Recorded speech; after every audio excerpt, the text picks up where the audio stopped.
Hi everyone, welcome. Today's check-in is with the bin that's dead ahead over there, upper left corner. And these worms are thought to be red wigglers. They're the worms that used to live in outdoor worm bag version 6.0. Version 7.0 is what's out there. So these are from the previous generation of the outdoor worm bag, converted from being outdoor worms to now, what's the right word? Domesticated? Whatever. They're spoiled. They get to live indoors, no predators, steady supply of food. And speaking of food, I was a little bit uncertain as to what I gave them last time, but from what I could tell over here, there's a good sign, just based on that cavity and the depression I'm observing. It does seem like a void is developing where I last fed. And it's got to be the food, because I was very sparing on the bedding. I only used a couple coffee filters as far as bedding goes last time. A little bit stingy, but this system is getting older. And I'm even considering foraging for it pretty soon. So the other weird thing is that I fed something a little bit unusual here. But let's get over to the bench with this system, and I'll continue the story there as we get ready to open up the system, see how they're coming along, and give them their next meal. Okay, so long story short, with the feeding last time, it was basically cooked vegetables out of a soup stock, and in most cases my worms aren't getting stuff that's been cooked. It's just, cuttings from food prep, kitchen scraps. So it was a little bit of an anomaly from that point of view. I know I've done it before. I'm pretty sure I've given my worms for cooked foods in the past, but I just couldn't remember for sure, because it's cooked with bone and meat and all the grease and fat gets into the veggies, and man, I see flying insects, and guess what? I'm out of my pulverized mosquito dunks, although perhaps it was just the lid preventing me from dispensing what remains in here, but I've clearly got to prepare some more. I have more, I just need to grind it, so no big deal from that point of view, but I have found that the mosquito dunks helps control the flying insects to a certain point. So back to the food. I have another portion of cooked soup stock vegetables upstairs. The stuff we fed these little guys 15 days ago during the last check-in, before we get too into it, here's the info on the system. The age is 221 days since we took them out of their bag and put them into here, although I think they were moved out of their bag prior to getting hauled out and migrated over here. Or relocated over here. So 19 feedings. This will be the 19th feeding going in today, whatever it is that we end up selecting for them, because I really wanted to verify that they enjoyed and ate or at least started eating the cooked vegetables. And if they did, then I've got more for them. In the case of the feeding last time, the stuff had been stored in the freezer.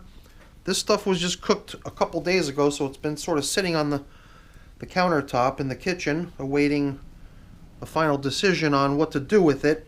And I guess it was going to be this moment here where we evaluate how they either liked or disliked, possibly even rejected the food they got last time. Like I said, coffee filters, but I had the coffee filters in their original cup-shaped form with the frozen foods put inside of them, and I think the cooked onion was what was placed near the middle. I'm at this point going to just do a scoop and start picking through it instead of trying to do the old brush aside excavation approach. I have found that when I put their food into sort of a container, if you will, and in this case we'll just treat that paper cup as a container, they go in, the only way out is through the top, and they don't realize that. So maybe they're trying to get out or leave in various directions, finding that they can't, and I think that somehow often creates a little bit of a crowd. Now this looks to me and feels to me like paper, so it's not really part of the evaluation here. I do remember part of the last check-in was us picking out a lot of paper, stuff that was leftovers from the feeding that came prior, and then all that paper was just sort of sprinkled out on top of the feeding, since it was already paper that was in the system and well impregnated with all the microbiology that aids in the breakdown. It still seems like there's good bits of it remaining here, as you can see. So hopefully that stuff will work its way down. I think that might have been another factor that went into my decision not to add too much bedding last time, because I probably thought to myself, well, there seems to be a good bit of that type of stuff right here. And besides that, if you just pour through the material, you can see it's loaded with shredded paper cardboard and leaf fragments and all of the types of bedding materials. So since I do consider this as a candidate for starting into foraging soon, I kind of like the idea of backing off the application of bedding and keep it minimal, especially if there's an abundance of it already right there. So I'll admit I'm kind of taking my sweet old time here, but perhaps from your point of view it's not easy to see. I am above the rim now, technically. Over here already, if I were to just brush that aside, it would go right over because there's no more container there. And same thing here, I'm already floating above the level. And I think we've pretty much gone far enough to reach the one object that we mentioned earlier. The cooked onion seems to be quite intact here still, but perhaps it was partially due to the way it's protected with this skin. This little mob of worms attempting to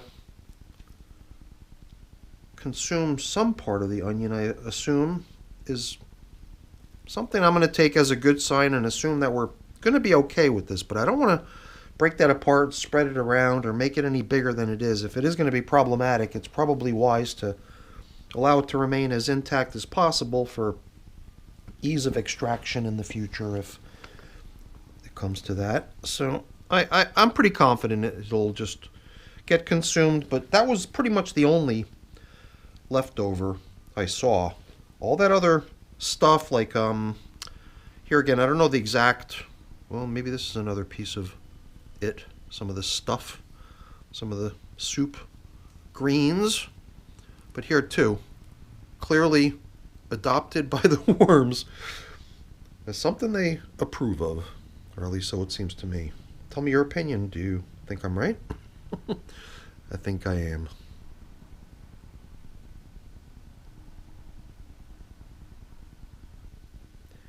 And what this is exactly, I don't know. It somehow reminds me of a carrot, and I do believe we had a carrot.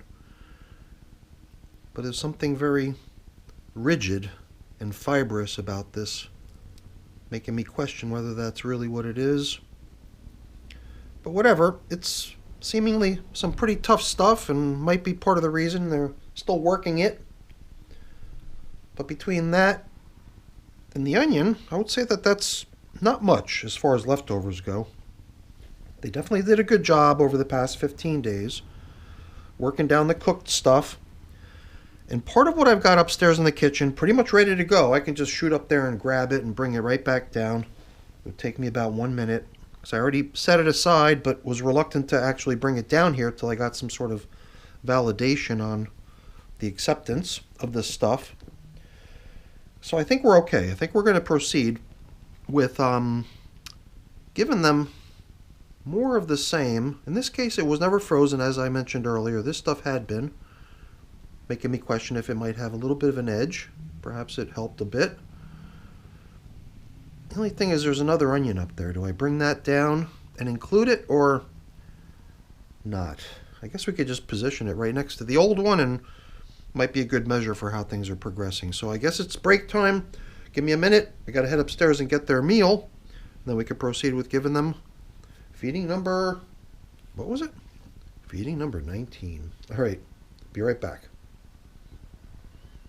Very much the same as what they got last time. Only difference, it was not first frozen. This is still straight out of the stock pot and has just been sitting on my countertop for a couple days. And it did leave behind a little puddle, so fluids were oozing out of it. So I guess we'll try to keep it simple. Put the things that are in question down the center. Not to say that this is in question. I'm just putting it there just from the perspective of nice symmetry. And now, I'm wondering if perhaps we give this very resilient paper here some slightly better chance at getting broken down by putting it right underneath the foods that we're giving them. Perhaps we won't have to keep coming across it in future check-ins. And you know, I was really questioning whether I wanted to add more bedding. I'm not obligated to.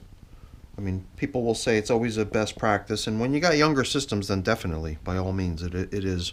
It's just that in my older systems, the way I play it is the approach of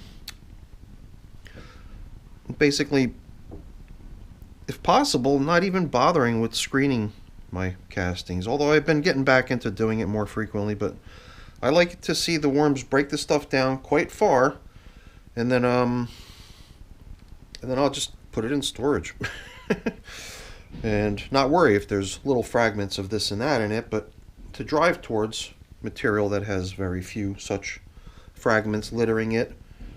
I do like to have these foraging phases where the worms are effectively picking through what remains and hopefully working the material down to a much more fine consistency as far as worm castings relative to other residual organic matter that didn't get broken down. And look at that, nice juice there. Hopefully not fat. I don't know. If it is, then I don't think the worms can make much use of it. So I'm going to make the executive decision that no new bedding goes in today, and who knows, that just might mean that we are in foraging. I don't want to close the door on the opportunity to add bedding if I wanted to, but if at this point we never add more bedding, then last check-in 15 days ago would become the start of foraging technically, but I'm not going to make it official or change the record keeping. It is what it is for now. We're still composting. We're still pressing on as normal. And you know, this is one of those systems where we had not been disturbing the outer edges. So last time we fed, but we did not till up the outskirts. And I know that by doing so, I'm going to significantly increase the volume of stuff in this box. But I'm okay with that. I'm going to give it a go because it just hasn't happened much lately. And man, I'm starting to become really happy about not adding more bedding, because once we till up these outer reaches of the system that have not been tilled up or touched for 2 check-ins now, we're going to be introducing even more air pockets down low, and it's definitely going to bring us pretty much to the actual physical capacity of this box. Yeah, these bus boxes are great. I think their capacity is somewhere in the neighborhood of about 6.5 gallons. So even when one of these things is loaded with almost castings only, as you know, castings only is some heavy stuff. But I do feel like a box this size, even when it's nearing its capacity, is still something that I could pretty comfortably handle, basically, you know. But I don't know, maybe I'm just looking ahead to future days when I'm not quite as strong and agile. Not to say I am very strong or agile, but I know that as time goes on, you know, it becomes harder and harder to handle heavy things, and perhaps it is a good habit for me to get right into early, is to not allow my systems to become so big and huge and heavy, with the exception of perhaps the Vermibag Mini, that I kind of limit myself to bus boxes. Wow. Alright, so once again, I'll admit I was kind of creeping there. But I get nervous, you know. I just don't want to have stuff flying all over the place, because then I turn one misstep into a big cleanup activity. So, lots of worms in here. And if we continue with what we've been doing, which is trying to extend the amount of time between check-ins, so like I said earlier, 15 days since we last came in here, that is kind of on the high side if you compare it to my typical interval between feedings. But I've been managing to increase the time, and it has been a goal of mine. And I think it's good. The worms probably appreciate not being fiddled with nonstop the way I tend to. So a little bit of a mess I created over here, as you can see on my glove. The important thing is we've not got any hitchhikers, and I think we're good from that point of view. So I'll take care of getting stuff cleaned up and put away here. But before I go really quick, let me just say thank you. Thank you so much for watching. Hopefully you enjoyed the video. If you did, as always, please don't forget to leave me a quick thumbs up before you go. That's always really appreciated. And if you haven't done so already, please also consider subscribing to the channel. That's very much appreciated as well. All right, everyone. Thanks for watching. Have a great day. Bye now.